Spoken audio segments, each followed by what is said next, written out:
The relationship between President Kenyatta and Deputy President William Ruto seems to be deteriorating every day, as both of them are publicly questioning how they conduct themselves. Politicians have a record of asking him to resign, which was cemented by the president's sentiments on the same issue. Mariam Jahid expounds what are the impacts if the Deputy President was to resign. Deputy President William Ruto, who vehemently opposed the 2010 constitution, is now protected by it from being removed from office by the president unless he is impeached. But it seems the differences with his boss has made the president to look for ways to make him vacate the office. However, political analysts argue that if the DP chooses to resign, it will only mean he will be crowning himself the opposition chief. Opposition is already the person who's anti-government. So there is no expectation at all that there'd be chaos when someone who's already been acting in a certain capacity then goes ahead to do it in full capacity. So the chaos, unless we are talking about maybe people in the rift, but the problem with that ideology would be that he resigned. It is not like he's been fired or chased off. So resignations typically do not get people riled up. They don't get people anxious unless it is framed in a way as though he was chased away. But it's not going to cause any ripples because as it is, he's acting as a chief opposition to the president anyway. According to the law, the deputy president has the liberty provided for in law to tender his resignation and thus render his office vacant, but he has stood firm on not surrendering the mantle.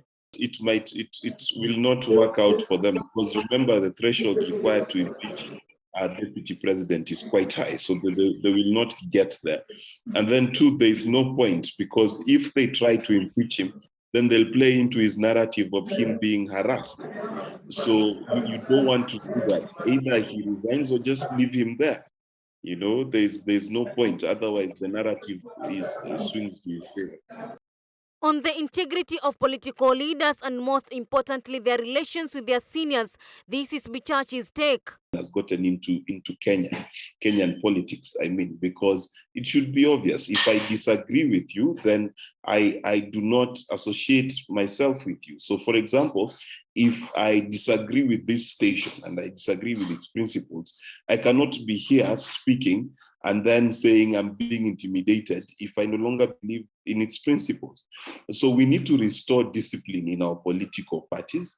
We need to restore what positions mean. To deputize means to act on behalf of and in the best interest of the principal. In this case, the principal is the president. So if you're a deputy, a nominated member, you cannot act independent of the person you are called to deputize. It makes no sense. The Constitution of Kenya, Article 149, provides a clear view on what happens whenever a vacancy arises in the office of the Deputy President. Within 14 days, the President shall nominate a person to fill the vacancy. National Assembly shall afterwards vote for approval of the nomination within 60 days.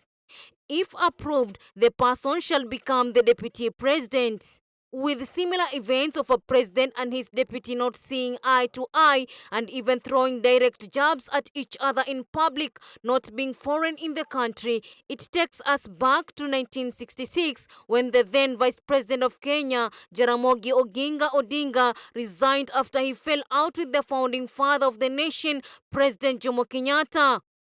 Mariam Jahid, Switch TV, Nairobi.